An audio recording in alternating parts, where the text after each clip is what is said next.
ನಿಮ್ಮ ಡಾಕ್ಟರ್ ಟಿವಿ9ನ ವಿಶೇಷ ಕಾರ್ಯಕ್ರಮಕ್ಕೆ ಸ್ವಾಗತ. ನಾನು ಅನುಷಾ ಗೋಪಾಲ್ ಕೃಷ್ಣ. ಒತ್ತಡದ ಜೀವನ, ಬದಲಾಗುತ್ತಿರುವ ಜೀವನ ಶೈಲಿ, ಜನರಿಗೆ ನೂರಾರು ಆರೋಗ್ಯ ಸಮಸ್ಯೆ, ಯಾವ ಸಮಸ್ಯೆಗೆ ಯಾವ ಚಿಕಿತ್ಸೆ ಅನ್ನೋದೇ ದೊಡ್ಡ ಚಿಂತೆ. ಇಂತಹ ಸಮಸ್ಯೆ ಇರೋರ್ಗೆ ಒಂದೇ ವೇದಿಕೆಯಲ್ಲಿ ಸಿಗುತ್ತೆ ಉತ್ತರ. ಇದೇ ಟಿವಿ9ನ ವಿಶೇಷ ಕಾರ್ಯಕ್ರಮ ನಿಮ್ಮ ಡಾಕ್ಟರ್.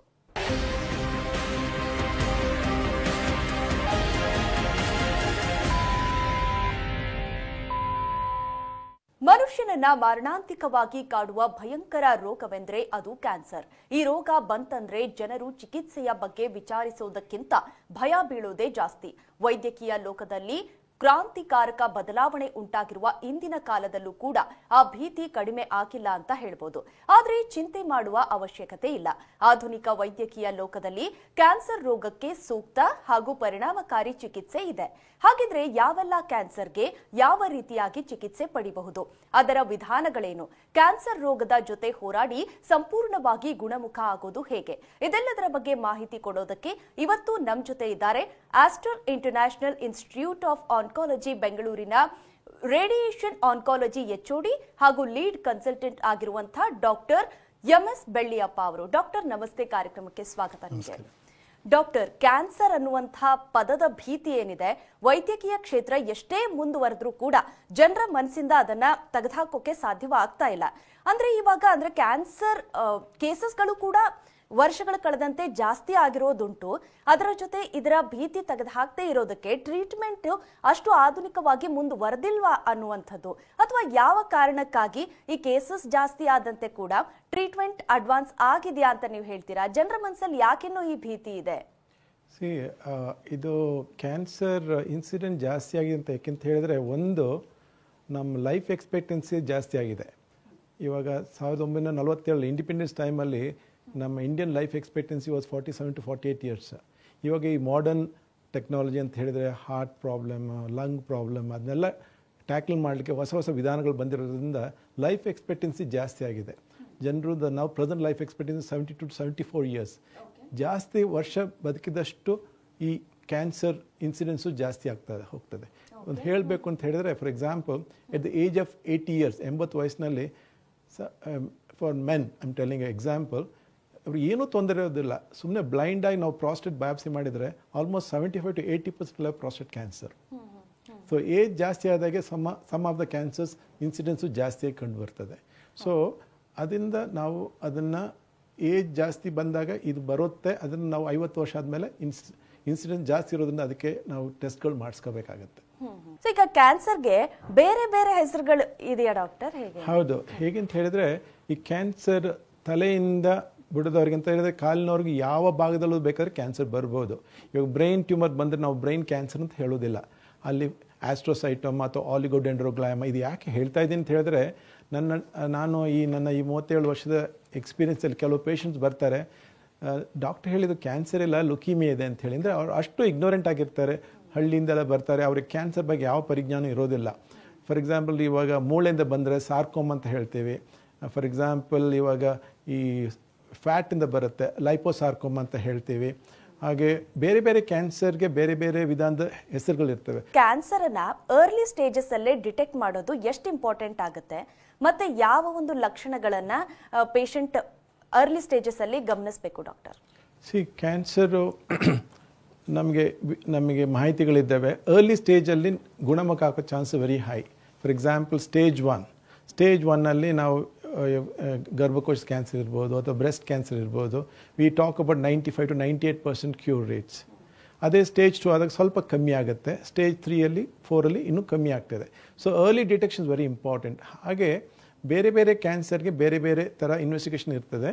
ಫಾರ್ ಎಕ್ಸಾಂಪಲ್ ಬ್ರೆಸ್ಟ್ ಕ್ಯಾನ್ಸರ್ಗೆ ನಾವು ಮ್ಯಾಮೋಗ್ರಾಮ್ ಅಂತ ಮಾಡ್ತೀವಿ. ಅದೊಂದು ಸ್ಪೆಷಲ್ ಎಕ್ಸ್ರೇ ಬರುತ್ತೆ. ಅದು after 40 years we tell the women to go through this x-ray. ಅದು 2 ವರ್ಷ ನಾರ್ಮಲ್ ಬಂದರೆ ಒನ್ಸ್ ಇನ್ 2 years ನಾವು ಅಡ್ವೈಸ್ ಮಾಡ್ತೀವಿ. ಅದೇ ಇನ್ನು ಕೆಲವು ಗರ್ಭಕೋಶದ ಕ್ಯಾನ್ಸರ್ಗೆ ಒಂದು ಪ್ಯಾಪ್ಸ್ಮಿಯರ್ ಅಂತ ಮಾಡ್ತೇವೆ. After 40 years we ask them to do every year. 2 years normal ಇದ್ದರೆ ಒನ್ಸ್ ಇನ್ 2 years ನಾವು ಅದನ್ನು ಪ್ಯಾಪ್ಸ್ಮಿಯರ್ ತಗೊಳ್ಳಿಕ್ಕೆ ಹೇಳ್ತೀವಿ. ಅದೇ ಮೆನ್ನಲ್ಲಿ ಫಾರ್ ಎಕ್ಸಾಂಪಲ್ ಪ್ರಾಸ್ಟೇಟ್ ಕ್ಯಾನ್ಸರ್ ಹೇಳಿದಾಗೆ 50 ವಯಸ್ಸು ಆದಮೇಲೆ ನಾವು ಕಂಡು ಬರೋದು. ಅದರಿಂದ ಅವರಿಗೆ ನಾವು PSA ಅಂತ ಒಂದು ಪ್ರಾಸ್ಟೇಟ್ ಸ್ಪೆಸಿಫಿಕ್ ಆ್ಯಂಟಿಜನ್ ಅಂತ ಒಂದು ಬ್ಲಡ್ ಟೆಸ್ಟ್ ಉಂಟು, ಅದರಲ್ಲಿ ನಮಗೆ ಡಿಟೆಕ್ಟ್ ಮಾಡ್ಬೋದು. ಕೊಲಾನ್ ಕ್ಯಾನ್ಸರ್ ಅಂದರೆ ಜಠರ ಅದರದ್ದು ಕ್ಯಾನ್ಸರ್ಗೆ ನಾವು ಒಂದು ಸ್ಟೂಲ್ ಟೆಸ್ಟ್ ಕಕ್ಕಸಲ್ಲಿ ಒಂದು ರಕ್ತ ಕಣಗಳೇನು ನಾವು ಕಂಡು ಬಂದರೆ ನಾವು ಮತ್ತೆ ಕೊಲೊನೋಸ್ಕೋಪಿ ಮಾಡ್ಬೋದು. ಅದಕ್ಕೆ ಇನ್ನೊಂದು ಬ್ಲಡ್ ಟೆಸ್ಟ್ ಇದೆ, CA ಲೆವೆಲ್, ಕಾರ್ಸಿನೋ ಇಮ್ಯುನೋಜೆನಿಕ್ ಆ್ಯಂಟಿಜನ್. ಹಾಗಾಗಿ ಬೇರೆ ಬೇರೆ ಕ್ಯಾನ್ಸರ್ಗೆ ಬೇರೆ ಬೇರೆ ಟೆಸ್ಟ್ಗಳಿದೆ. ಇದು ಬ್ಲಡ್ಡಲ್ಲಿ ಮತ್ತು ಸ್ಕ್ಯಾನ್ಗಳಲ್ಲಿ ಕಂಡುಬರುವಂಥದ್ದು. ಅದರಲ್ಲಿ ಏನಾದರೆ ಸಸ್ಪಿಷಸ್ ಇದ್ದರೆ ನಾವು ಅವ್ರನ್ನ ಫರ್ದರ್ ಇನ್ವೆಸ್ಟಿಗೇಷನ್ ಮಾಡ್ತೀವಿ. ಆಮೇಲೆ ನಮಗೆ CT scan, PET scan, MRI, ಅದು ಡಿಪೆಂಡಿಂಗ್ ಅಪಾನ್ ದ ಫೈಂಡಿಂಗ್ ನಾವು ಏನು ನೋಡಿರ್ತೀವಿ ಅದ್ರ ಮೇಲೆ ನಾವು ಡಿಸೈಡ್ ಮಾಡ್ತೇವೆ. ಡಾಕ್ಟರ್, ಮತ್ತೆ ಈಗ ಹೆಣ್ಣು ಮತ್ತು ಗಂಡು ಕ್ಯಾನ್ಸರ್ ಅನ್ನ ಫೈಟ್ ಮಾಡುವಲ್ಲಿ ಬಯೋಲಾಜಿಕಲಿ ಎಷ್ಟು ಡಿಫರೆನ್ಸ್ ಆಗುತ್ತೆ? ಹೆಣ್ಮಕ್ಳಿಗೆ ಜಾಸ್ತಿ ಚಾಲೆಂಜ್ ಇರುತ್ತಾ ಯಾವುದೇ ರೀತಿಯಾದ ಕ್ಯಾನ್ಸರ್ ಅಂತ ತಗೊಂಡಾಗ ಡಾಕ್ಟರ್? ನನ್ನ ವೈಯಕ್ತಿಕ ಎಕ್ಸ್ಪೀರಿಯನ್ಸಲ್ಲಿ ಈ ಬ್ರೆಸ್ಟ್ ಕ್ಯಾನ್ಸರ್, ನಾವು Bangalore's become a capital for breast cancer. Unfortunately so many reasons. What ನನಗೇನಂತ ಅನಿಸ್ತು ಅಂತ ಹೇಳಿದ್ರೆ, ಬಿಕಾಸ್ ಆಫ್ ದ ನಮ್ಮ ಫುಡ್ ಹ್ಯಾಬಿಟ್ಸಲ್ಲಿ ಒಂದು, ಮತ್ತು the consumption. For example milk, what we consume. Most of the milk what the produce, they use lot of oxytocin, inject ಮಾಡಿ ಅದರಲ್ಲಿ ಹಾಲು ಉತ್ಪಾದನೆ ಜಾಸ್ತಿ ಮಾಡ್ತಾರೆ. Maybe that we consume. What ಈ ಮಕ್ಕಳು 9 ಇಯರ್ಸಲ್ಲಿ ಮೆಚ್ಯೂರ್ ಆಗ್ತಾ ಇದ್ದಾರೆ ಅಂದರೆ ಅದು ಬೇಗ ಕಂಡು ಬರ್ತಾ ಇದೆ. ಆಮೇಲೆ the girls are getting married in very late age ಅಂತ ಹೇಳಿದರೆ, ಮದುವೆ ನಾವು 21-22 ಅಂದರೆ they are getting married at age of 30 years. ಅದು ಆಮೇಲೆ they having the first child after 30-32 years. ಆವಾಗ the breast is exposed for a longer time of hormones. ಇವಾಗ ಈ ತಾಯಿ ಗರ್ಭಿಣಿ ಆದಮೇಲೆ ಪ್ರೊಜೆಸ್ಟ್ರಾನ್ ಅಂತ ಒಂದು ಹಾರ್ಮೋನ್ ಉತ್ಪಾದನೆ ಆಗುತ್ತೆ. ಅದರಿಂದ ಈ breast is like a protection ಇರ್ತದೆ. If they don't have any children, the incidence of uterine cancer, ovarian cancer ಮತ್ತು ಬ್ರೆಸ್ಟ್ ಕ್ಯಾನ್ಸರ್ ಇನ್ಸಿಡೆನ್ಸ್ ಜಾಸ್ತಿ ಆಗ್ತದೆ. This is one of the reason what I have felt it. ಅಂದರೆ ನನ್ನ ಒಂದು ಇದು. ಇನ್ನೊಂದು ನೀವು ಹೇಳಿದಾಗೆ exposure to lot of pollutions. ಮೊದಲಾದರೆ ಅದ್ರ ಬಗ್ಗೆ ಜಾಸ್ತಿ ಇದಿರಲಿಲ್ಲ. Nowadays we see lot of lung cancer.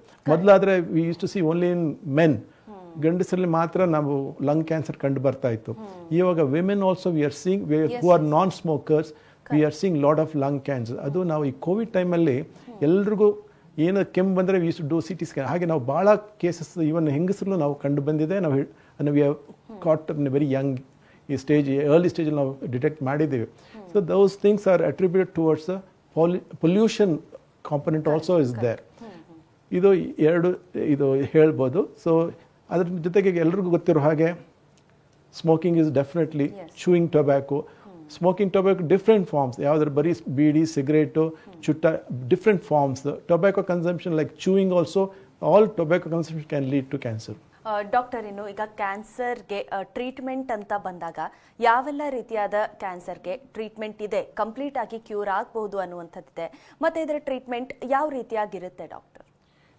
ಮೊದಲು ನಾವೆಲ್ಲ ಸ್ಟೂಡೆಂಟ್ ಆಗಿದ್ದಾಗ ನಾನು passed out from Kidwai way back in 1992 ಆವಾಗ ಏನಂತಂದರೆ ಕ್ಯಾನ್ಸರ್ ಅಂತ ಒಂದೊಂದು ಡಯಾಗ್ನೋಸ್ ಮಾತ್ರ ಕೊಡ್ತಾಯಿದ್ರು. ಇವಾಗ ಕ್ಯಾನ್ಸರಲ್ಲಿ ನಾವು ಸುಮಾರು ಅದರ್ ಫ್ಯಾಕ್ಟರ್ಸ್ ನೋಡ್ತೀವಿ. ಯಾವ ಥರ ಅಂತ ಹೇಳಿದ್ರೆ ಇಮ್ಯುನೋಹಿಸ್ಟೋಕೆಮಿಸ್ಟ್ರಿ ಅಂತ ಮಾಡ್ತೀವಿ, ಮತ್ತು ಜೆನೆಟಿಕ್ಸ್ ಮಾಡ್ತೀವಿ. ಅದ್ರ ಮೇಲೆ ಈ ಪೇಷಂಟ್ ಮುಂದೆ ಹೇಗೆ ರೆಸ್ಪಾಂಡ್ ಆಗ್ತಾರೆ ಅಂತ ಹೇಳ್ಬೋದು. ಇವ್ರಿಗೆ ಯಾವ ಥರ treatment specific, what we call targeted treatment, ಇದಕ್ಕೆ ಮಟ್ಟರೆ ಮಾತ್ರ ಸಾಕು, ಇವರಿಗೆ ಕೀಮೊಥೆರಪಿ ಬೇಕಾಗಲಿಕ್ಕಿಲ್ಲ, ಟಾರ್ಗೆಟೆಡ್ ಥೆರಪಿ ಕೊಡ್ಬೋದು. ಆ ಥರ ಟ್ರೀಟ್ಮೆಂಟ್ ಬದಲಾವಣೆ ಭಾಳನೇ ಆಗಿದೆ. 20 ವರ್ಷಕ್ಕೂ ಇವಾಗ ಭಾಳನೇ ಬದಲಾವಣೆ ಕಂಡು ಬಂದಿದೆ. ಈ ಟ್ರೀಟ್ಮೆಂಟ್ ಕ್ಯಾನ್ಸರ್ಗೆ ಮೇಯ್ನ್ಲಿ 3 ವಿಧಾನದ ಟ್ರೀಟ್ಮೆಂಟ್. ಒಂದು ಸರ್ಜರಿ ಅಂತ ಹೇಳಿದ್ರೆ ಆ ಗಡ್ಡನ್ನು ತೆಗೆಯೋದು ಅಥವಾ ಅದು ಒಂದು. ಎರಡನೇದು ಕೀಮೊಥೆರಪಿ, ಅದನ್ನು ಇದು ಇಂಜೆಕ್ಷನ್ ಮೂಲಕ ಕೊಡ್ತಾರೆ, ಇವಾಗ ಟ್ಯಾಬ್ಲೆಟ್ ಮೂಲಕನೂ ಬಂದಿದೆ. Radiotherapy which I am specialise, x-ray ಅಥವಾ ಗಾಮಾ ರೇಷಲ್ಲಿ ಕೊಟ್ಟು ಅದನ್ನು ಕಾಯಿಲೆನ ಗುಣಪಡಿಸ್ಬೋದು. ಓಕೆ ಡಾಕ್ಟರ್, ಈಗ ನೀವು ಅಂದರೆ ವಿಧಾನಗಳನ್ನು ಎಕ್ಸ್ಪ್ಲೇನ್ ಮಾಡ್ತಾ ಇದ್ರಿ ಟ್ರೀಟ್ಮೆಂಟ್ಗಿರುವಂಥದ್ದು.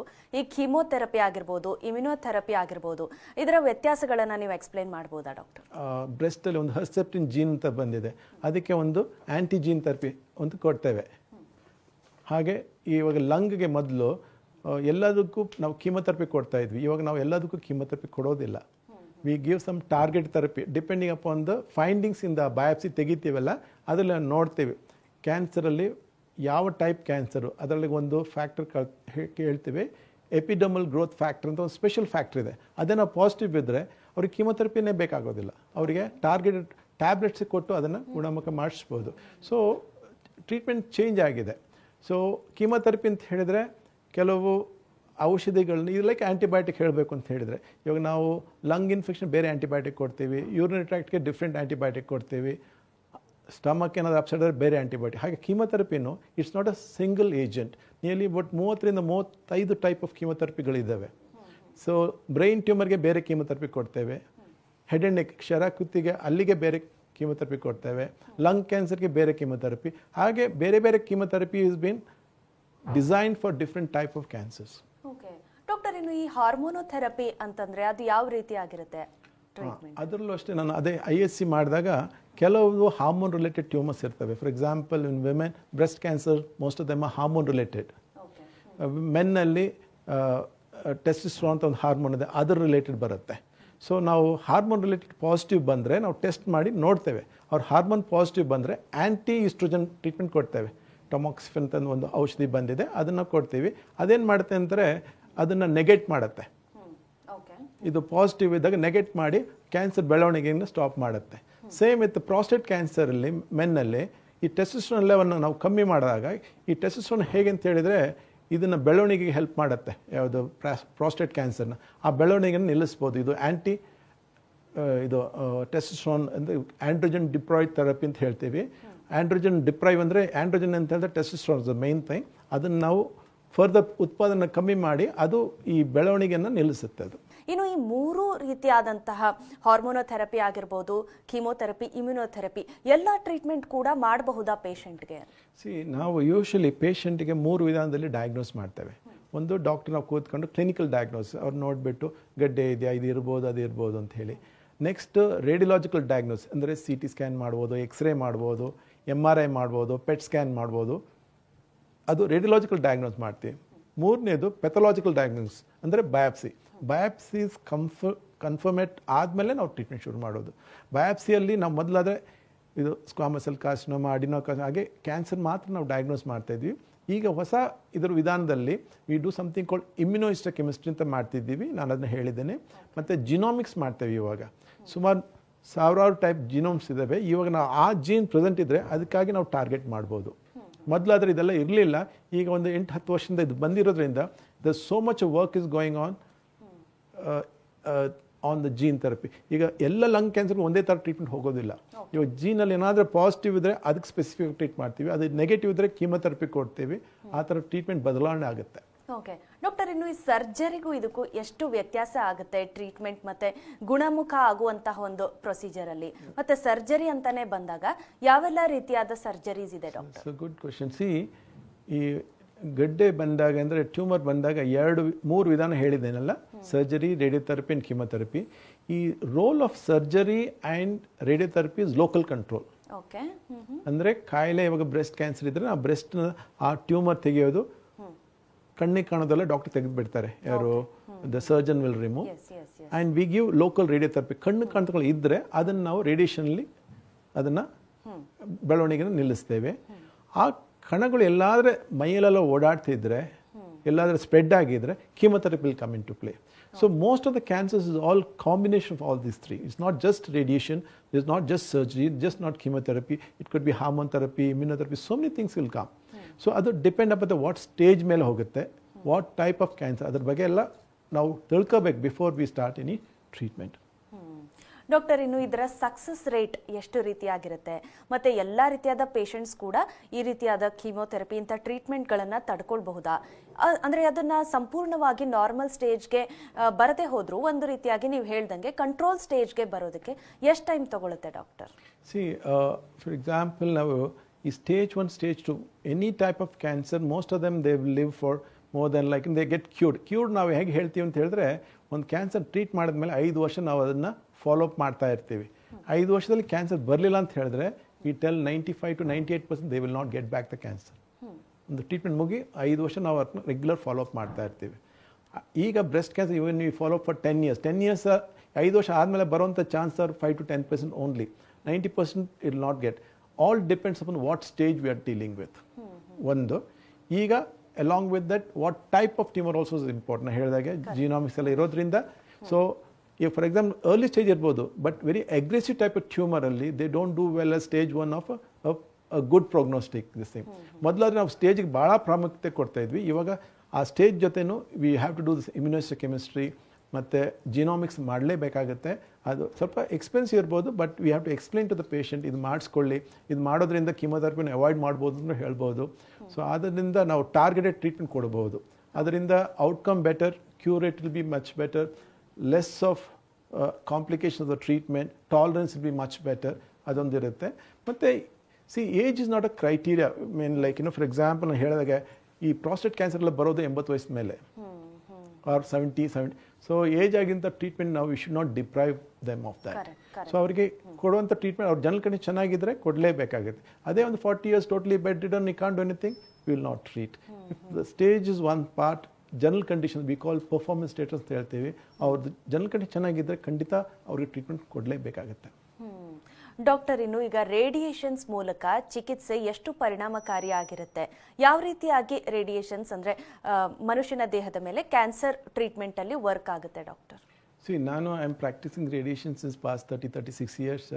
ಈ ರೇಡಿಯೇಷನ್ನು ಮೇಯ್ನ್ಲಿ 3 ಟೈಪ್ ಬರ್ತದೆ ಹೇಳಬೇಕು ಅಂತ ಹೇಳಿದ್ರೆ, ಗಾಮಾ ರೇಸು, ಎಕ್ಸ್ರೇಸು, ಪ್ರೋಟಾನ್ಸ್ ಅಂತ ಹೇಳ್ತೀವಿ. ಪ್ರೋಟಾನ್ಸ್ ನಾವು ಪ್ರಾಕ್ಟೀಸ್ ಮಾಡಲ್ಲ, mainly we practice with x-rays. ನಾವು ಈ ಎಕ್ಸ್ರೇಸ್ ಮೊದಲಾದ್ರೆ ಕೊಬಾಲ್ಟ್ ಟ್ರೀಟ್ಮೆಂಟ್ ಅಂತ ಮಾಡ್ತಾ ಇದ್ದೀವಿ. ಇವಾಗ ಪಾಸ್ಟ್ ಒಂದು 20-22 yearsಯಿಂದ ಲೀನಿಯರ್ ಆಕ್ಸೆ ಅಂದರೆ ಎಕ್ಸ್ರೇ ಟ್ರೀಟ್ಮೆಂಟ್ಗಳು ಬಂದಿವೆ. ಅದರ ಅಡ್ವಾಂಟೇಜ್ ಏನಂದರೆ they are very precise, millimetre wise we can be precise. ನಾವು ಆ ಜಾಗಕ್ಕೆ ಕೊಡಬೇಕಂದ್ರೆ ಆ ಜಾಗಕ್ಕೆ, ಬಿಕಾಸ್ ರೇಡಿಯೇಷನ್ ಕೊಡಬೇಕಾದ್ರೆ ನಾರ್ಮಲ್ ಟಿಶ್ಯೂನ we should respect, we should not destroy the normal tissue, we have to treat only the tumour tissue. So ಅದು ನಾವು ಈ ರೇಡಿಯೇಷನ್ ಹೊಸ ಟೆಕ್ನಿಕಲ್ ಯೂಸ್ ಮಾಡ್ತೀವಿ. ಆ ಮಿಷಿನ್ಗಳು ಕಾಲ್ಡ್ ಲೀನಿಯರ್ ಆಕ್ಸಿಲರೇಟರ್. ಆ ಲೀನಿಯರ್ ಆಕ್ಸಿಲೇಟರಲ್ಲಿ ನಾವು ಡಿಫ್ರೆಂಟ್ ಟೆಕ್ನಿಕ್ ಬರುತ್ತೆ. 3D ಕನ್ಫರ್ಮಲ್ ರೇಡಿಯೋಥೆರಪಿ ಅಂತ ಹೇಳ್ತೀವಿ, IMRT ಅಂತ ಮಾಡ್ತೀವಿ, IGIMRT ಅಂತ ಮಾಡ್ತೀವಿ, VMAT ಅಂತ ಮಾಡ್ತೀವಿ, ರ್ಯಾಪಿಡ್ ಆರ್ಕ್, ಹಾಗೆ ಡಿಫ್ರೆಂಟ್ ಟೆಕ್ನಿಕ್ಸ್. ಅದ್ರ ಜೊತೆಗೆ ಇನ್ನೊಂದು SRS SRT ಅಂದರೆ ಸ್ಟೀರಿಯೋಟ್ಯಾಕ್ಟಿಕ್ ರೇಡಿಯೋಥೆರಪಿ, ರೇಡಿಯೋ ಸರ್ಜನ್ ಬರ್ತವೆ. ಈ ಬ್ರೈನಲ್ಲೆಲ್ಲ ಚಿಕ್ಕ ಟ್ಯೂಮರ್ಗಳು ಇರ್ತವೆ. Sometime cancer is use for non cancers tumour also, acoustic neuroma ಆ ಥರ ಎಲ್ಲ ಯೂಸ್ ಮಾಡ್ತೀವಿ, where normal tissue can be spared even millimeter wise. So other technique can be done here. See what I mean, with God's grace, I worked even in, seen some procedures even in Stanford USL. ಬಹಳ ವರ್ಷ ನಾನು ಅಲ್ಲಿ training ಆಗಿದೆ. ನಾವು ಒಂದು ಹೇಳಬಲ್ಲೆ, ಅಲ್ಲಿರುವಂಥ technique is available in your Bangalore. Whatever is available, it is because people, ಇನ್ನೂ ಸುಮಾರು ಜನರು ಎಲ್ಲರೂ ಹೊರಗಡೆ ಹೋಗ್ತಾರೆ ಟ್ರೀಟ್ಮೆಂಟಿಗೆ, but what is available it's available here. I have seen in my own eyes, even I have seen a treatment what they do in Heidelberg University in Germany. Same treatment is available here. So the treatment ಗೆ ಹೊರಗೆ ಹೋಗುವಂತ ಅವಶ್ಯಕತೆ ಬರಲ್ಲ. ಕ್ಯಾನ್ಸರ್ಗೆ ಇರುವಂತಹ ಅಂದ್ರೆ early detection ಟೆಸ್ಟ್ಗಳೇನಿದೆ ಅದನ್ನ ಪದೇ ಮಾಡಿಸೋದ್ರಿಂದನೂ ಅಂದ್ರೆ ರೇಡಿಯೇಷನ್ಸ್ ಎಫೆಕ್ಟ್ ಆಗುತ್ತೆ ಅನ್ನುವಂಥ ಕೆಲವು ಮಿತ್ಸ್ ಕೂಡ ಇದೆ ಡಾಕ್ಟರ್, ಅದು ನಿಜಾನಾ? Yes, it was there. ಹಳೆ ಮಿಷಿನ್ಗಳಲ್ಲಿ ಸ್ವಲ್ಪ ಬ್ರೆಸ್ಟ್ ಮ್ಯಾಮೋಗ್ರಾಮ್ ಎಲ್ಲ ಮಾಡಬೇಕಾದ್ರೆ ಅವ್ರಿಗೆ ಸ್ವಲ್ಪ ರೇಡಿಯೇಷನ್ ಎಕ್ಸ್ಪೋಜರ್ ಇದೆ ಅಂತ ಇತ್ತು. ಮತ್ತು ಈ ಫಾರ್ ಎಕ್ಸಾಂಪಲ್ ಈ TBಗೆಲ್ಲ ರಿಪೀಟೆಡ್ ಚೆಸ್ಟ್ ಎಕ್ಸ್ರೇ ಮಾಡೋರು, ಆವಾಗ ಲಂಗ್ ಕ್ಯಾನ್ಸರ್ ಬರುತ್ತೆ ಅಂತ ಇತ್ತು. ವಿತ್ ಮಾಡರ್ನ್ ಇಕ್ವಿಪ್ಮೆಂಟ್ಸಲ್ಲಿ radiation exposure is very very minimal. ಅದು ನಮ್ಮ ಬಾಡಿಗೆ ಎಷ್ಟು ತಗೊಳ್ಬೇಕು ಆ ಅಮೌಂಟಲ್ಲೇ ಇರ್ತದೆ. ನಾರ್ಮಲ್ ಇದರೊಳಗೂ ರೇಡಿಯೇಷನ್ ಎಕ್ಸ್ಪೋಜರ್ ಇರುತ್ತೆ. If you walking on a beach there is lot of radiation exposure from the normal natural background. ಅಂಥದ್ದು ಕಂಪೇರ್ ಮಾಡಿದರೆ exposure of radiation which causes health hazard is very very minimal. ಇನ್ನು ಈ ರೇಡಿಯೋಥೆರಪಿಯಲ್ಲಿ intra operative radiotherapy ಅಂತೆಲ್ಲ ಏನು ಹೇಳ್ತೀವಿ, ಅದರಲ್ಲಿ ವಿಧಾನಗಳಿದೆಯಾ ರೇಡಿಯೋಥೆರಪಿಯಲ್ಲಿ ಅಂತ? Okay, first time ನಮ್ಮ ಆಸ್ಟರ್ ಗ್ರೂಪಲ್ಲಿ ಒಂದು ಇಂಟ್ರಾ ಆಪರೇಟಿವ್ ಎಲೆಕ್ಟ್ರಾನ್ ಥೆರಪಿ ಅಂತ ಬಂದಿದೆ. ಇಂಟ್ರಾ ಆಪರೇಟಿವ್ ಅಂತ ಹೇಳಿದ್ರೆ ಇವಾಗ ಫಾರ್ ಎಕ್ಸಾಂಪಲ್ ನಾನು ಹೇಳಿದಾಗೆ linear accelerator which we regularly use, ಅದಕ್ಕೆ ಆ equipment is very expensive, it will 20-23 crores ಆಗುತ್ತೆ. ಅದನ್ನು ಸಾಮಾನ್ಯ ರೂಮಲ್ಲಿ ಹಾಕ್ಲಿಕ್ಕೆ ಆಗೋದಿಲ್ಲ. ಈ ಇಂಟ್ರಾ ಆಪರೇಟಿವ್ ಥೆರಪಿನ ಹೊಸ ಮಿಷಿನ್ ಬಂದಿದೆ, ಅದನ್ನು ನಾವು ನಮ್ಮ ಈ ಆಪ್ರೇಷನ್ ಥಿಯೇಟ್ರಲ್ಲಿ ಹಾಕೋಬಹುದು. ಅದು ಹಾಕಿ ಆಪ್ರೇಷನ್ ಮಾಡಿದ ಮೇಲೆ ಆ ಟ್ಯೂಮರ್ ಬೆಡ್ಗೆ ನಾವು ಲೋಕಲ್ ರೇಡಿಯೇಷನ್ ಕೊಡ್ಬೋದು. ಅದರಿಂದ ಏನಾಗ್ತದೆ ಅಂತ ಹೇಳಿದ್ರೆ, ಅಲ್ಲಿ ಏನಾದರೆ ಆಪ್ರೇಷನ್ ಮಾಡೋ ಟೈಮಲ್ಲಿ ಏನಾದರೂ ಸೆಲ್ಸ್ ಎಲ್ಲಾದರೆ ಕ್ಯಾನ್ಸರ್ ಸೆಲ್ಸ್ ಎಲ್ಲಾದರೆ ಬಿದ್ದಿದ್ರೆ ಅಥವಾ ಅಕ್ಕಪಕ್ಕದಲ್ಲಿ ಏನಾದರೂ ಕ್ಯಾನ್ಸರ್ ಸೆಲ್ ಇದ್ದರೆ ನಾವು ಒಂದೇ ಶಾರ್ಟಲ್ಲಿ ರೇಡಿಯೇಷನ್ ಕೊಟ್ಟು ಅದನ್ನು ಫರ್ದರ್ ಬೆಳವಣಿಗೆಯನ್ನು ಗ್ರೋತ್ನ ನಾವು ಸ್ಟಾಪ್ ಮಾಡ್ಬೋದು. ಇದಕ್ಕೆ ಇಂಟ್ರಾ ಆಪರೇಟಿವ್ ಎಲೆಕ್ಟ್ರಾನ್ ಥೆರಪಿ ಅಂತ ಹೇಳ್ತೀವಿ. ಇದು first time in India we have got it. ಇನ್ನೊಂದು ಇಂಟ್ರಾ ಆಪರೇಟಿವ್ ರೇಡಿಯೋಥೆರಪಿ ಅಂತ ಇದೆ, ಅದು ರೇಡಿಯೇಷನ್ ಕೊಟ್ಟರೆ ಎಕ್ಸ್ರೇ ಯೂಸ್ ಮಾಡ್ತಾರೆ ಅದರಲ್ಲಿ. ಇದರಲ್ಲಿ ನಮ್ಮಲ್ಲಿ ಎಲೆಕ್ಟ್ರಾನ್ಸ್ ಅಂತ ಯೂಸ್ ಮಾಡ್ತೀವಿ. ಎಕ್ಸ್ರೇ ಯೂಸ್ ಮಾಡಿದರೆ it will go through and through. For example you are treating left side breast. So ಅದು ಇಂಟ್ರಾ ಆಪರೇಟಿವ್ ರೇಡಿಯೋಥೆರಪಿಯಲ್ಲಿ ಲಂಗ್ಸ್ಗೂ ಹೋಗುತ್ತೆ, ಹಾರ್ಟ್ಗೂ ಹೋಗುತ್ತೆ, ಟ್ಯೂಮರ್ ಬೆಡ್ಗೂ ಹೋಗುತ್ತೆ. ಬಟ್ ನಾವು ನಮ್ಮ ಇದರಲ್ಲಿ ಇಂಟ್ರಾಆಪರೇಟಿವ್ ಎಲೆಕ್ಟ್ರಾನ್ ಥೆರಪಿಯಲ್ಲಿ we can avoid the radiation going to the heart and the lungs. Because ನಾವು 2 ಸೆಂಟಿಮೀಟರ್ ಟ್ರೀಟ್ ಮಾಡಬೇಕಂದ್ರೆ ನಾವು 2 ಸೆಂಟಿಮೀಟರ್ ಮಾತ್ರ ಟ್ರೀಟ್ ಮಾಡ್ಬೋದು. 2.5 ಅಲ್ಲಿ almost 80% the dose will be not there. So there's an advantage of the intraoperative electron therapy which we have started practicing since 1 year. Aster ಅಲ್ಲಿ first time ಬೆಂಗಳೂರಲ್ಲಿ ಕೂಡ ಇಂಥ ಸೌಲಭ್ಯ ಇದೆ ಅಂತ. ಸೊ ಎಲ್ಲಾ ರೀತಿಯಾದ ಟ್ರೀಟ್ಮೆಂಟ್ಸ್ ಕೊಡೋದಕ್ಕೆ ಕ್ಯಾನ್ಸರ್ಗೆ ಬೆಂಗಳೂರಲ್ಲಿ ಅಥವಾ ಕರ್ನಾಟಕದಲ್ಲಿ ಎಷ್ಟು ಅವಕಾಶಗಳಿದೆ ಡಾಕ್ಟರ್? ಖಂಡಿತ. ಲೈಕ್ ನಮ್ಮ ಕರ್ನಾಟಕದಲ್ಲೂ ಪ್ಲಸ್ ನಮ್ಮ ಬೆಂಗಳೂರು ಆಸ್ಟ್ರಲ್ಲೂ ಆಲ್ ದ ಫೆಸಿಲಿಟೀಸ್ ಏನೇನಿದೆ ಎಲ್ಲ ನಮ್ಮಲ್ಲೂ ಇದೆ. ನಮ್ಮಲ್ಲಿ ಇನ್ನೊಂದು ಸ್ಪೆಷಲ್ ಫೆಸಿಲಿಟೀಸ್ ಇದೆ ಕಾಲ್ಡ್ SGRT ಅಂತ ಹೇಳ್ತೀವಿ.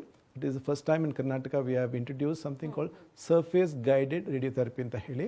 ಇದರಲ್ಲಿ ಏನಾಗುತ್ತೆ ಅಂತ ಹೇಳಿದ್ರೆ, ರೇಡಿಯೇಷನ್ ಒಂದಿನ 2 ದಿನ ಆಗೋದಿಲ್ಲ. Most of the for example head and neck ಕ್ಯಾನ್ಸರ್ಗೆ ಒಂದು 6 ವಾರ ಟ್ರೀಟ್ಮೆಂಟ್ ಕೊಡಬೇಕಾಗತ್ತೆ. ಇವತ್ತಿದ್ದ ಪೊಸಿಷನ್ ನಾಳೆನೂ ಅದೇ ಪೊಸಿಷನ್ ಟ್ರೀಟ್ ಮಾಡಬೇಕಾಗತ್ತೆ. ಅವ್ರ ಬ್ರೆಸ್ಟ್ ಟ್ರೀಟ್ ಮಾಡಬೇಕು, 3 ವಾರ ಟ್ರೀಟ್ ಮಾಡಬೇಕು. ದ ಪೊಸಿಷನ್ ವೇರಿ ಆದರೆ ನಾವು ಕರೆಕ್ಟ್ ಪೊಸಿಷನ್ ಕೊಡಲಿಕ್ಕೆ ಆಗೋದಿಲ್ಲ. ಈ SGRTಯಲ್ಲಿ ನಾವು ದರ್ಸ್ ಅ ಟೆಕ್ನಿಕ್, ಅವರು ಆ ಪೊಸಿಷನ್ ಇದ್ದಾಗ ಮಾತ್ರ the room will go green. ಇಲ್ಲಾಂದರೆ ಮೊಬಿಲೈಸೇಷನ್ ಎಲ್ಲಾದರೆ ಅವ್ರ ಪೊಸಿಷನ್ ಕೆಮ್ಮಿದ್ರು ಅಥವಾ take deep inspiration position change ಆದರೆ that will become pink and the machine will automatically stop. It is that precise. So ಅದರಿಂದ ನಾವು ಡೈಲಿ ಕೊಡುವಂಥ position also very important. Not just the machine, even the positioning is very important, which we have something called surface guide radiotherapy in Whitefield Aster. Thank you so much doctor. ಇಷ್ಟೊತ್ತು ನಮ್ಮ ಜೊತೆ ಸಾಕಷ್ಟು ಮಾಹಿತಿಯನ್ನ ಹಂಚಿಕೊಂಡ್ರಿ ಕ್ಯಾನ್ಸರ್ನ ಚಿಕಿತ್ಸೆ ಕುರಿತಾಗಿ. ಧನ್ಯವಾದ ನಿಮಗೆ. Thank you. ನಮಸ್ಕಾರ. ಎಸ್, ಇನ್ನು ಡಾಕ್ಟರ್ ಅನ್ನ ನೇರವಾಗಿ ಭೇಟಿ ಮಾಡೋದಕ್ಕೆ ಅಡ್ರೆಸ್ ಪ್ಲೇಟ್ ಇಂತಿದೆ. Aster international institute of oncology Bengaluru. ದೂರವಾಣಿ ಸಂಖ್ಯೆ ಹೆಬ್ಬಾಳ 0800 4342 0100, ವೈಟ್ಫೀಲ್ಡ್ 0800 4510 8888, ಜೆಪಿ ನಗರ 997223 82903.